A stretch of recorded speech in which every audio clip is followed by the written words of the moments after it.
Recherche appartement.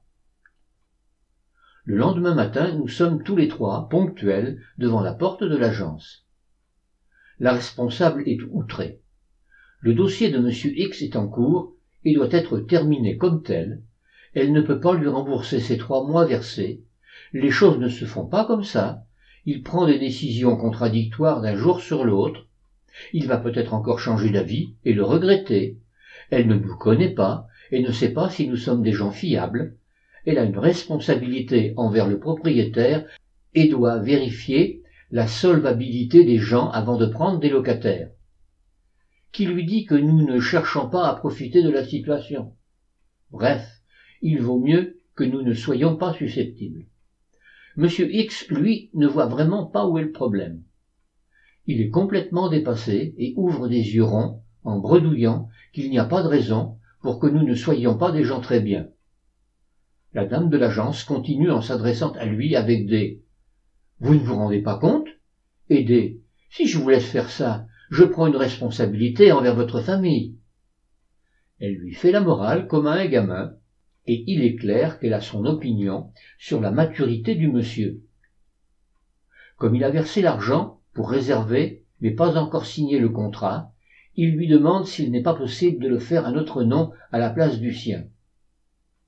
Elle résiste encore et lui dit rageusement que de toute façon, elle ne lui remboursera pas les 3 mois versés.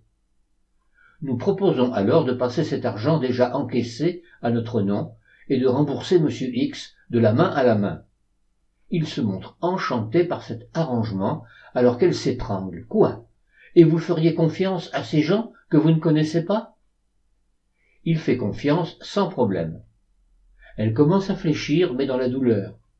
Elle ajoute encore « Mais si je faisais ça, vous vous rendez compte des risques que je prendrais ?» Il ne s'en rend pas trop compte, non. Tout va bien se passer de toute façon. Et elle finit par céder en marmonnant. « Je ne devrais pas faire ça. C'est vraiment parce que c'est vous, hein. Et je me demande si je ne fais pas une bêtise. » Bref, la pauvre dame est à la torture, mais elle remplit les papiers à notre nom et nous remet un reçu sur son argent à lui. Nous sommes 3 à nous sentir mieux, mais pas pour longtemps. Au moment où nous allons apposer notre signature en bas du document, elle sursaute. « Et la caution? Vous avez une caution ?» Nous demandons s'il s'agit de encore plus d'argent versé.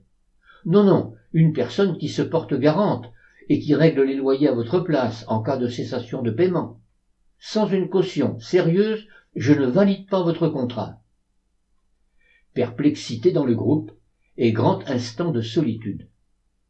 Il y a 2 jours que nous sommes en Savoie. Nous ne connaissons absolument personne. Nous tentons. Nos parents accepteraient sûrement. Non, non, je ne connais pas vos familles, je veux quelqu'un d'ici. C'est alors que notre décidément confiant M. X a un éclair de génie. La face illuminée, il annonce. Eh bien, s'ils ont besoin de quelqu'un d'ici, je me porte garant, moi. La dame de l'agence encaisse le choc et le regarde atterré.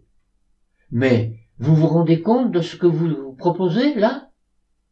Nous ajoutons notre grain de sel en disant que nous sommes des gens sérieux et que nous paierons notre loyer régulièrement. Elle est au bord de la crise de nerfs, mais lui est tout à fait convaincu. La mort dans l'âme, elle finit par céder et le jeune et joyeux M. X devient officiellement notre garant. Nous sommes heureux et soulagés quant à M. X, qui n'a plus un appartement sur les bras. Il est carrément euphorique. Il nous aime plus que tout au monde et veut absolument payer les 15 premiers jours de loyer, mais nous ne sommes que le 3, et nous refusons. Il en a déjà fait pas mal pour nous. Il ne sait que faire encore. Quand nous le remboursons, il arrondit quand même la somme de 80 francs, puis il va user de son influence auprès de l'EDF pour que l'électricité nous soit branchée tout de suite, dès le samedi au lieu du lundi. Le précédent locataire du F3 étant parti en emportant toutes les ampoules et même les douilles, il nous fait porter à l'hôtel en cadeau toutes celles qu'il avait achetées mais n'avait pas eu le temps de revisser. Il nous demande aussi de passer à son magasin, lui présenter notre bébé quand il sera né, afin qu'il lui fasse un cadeau.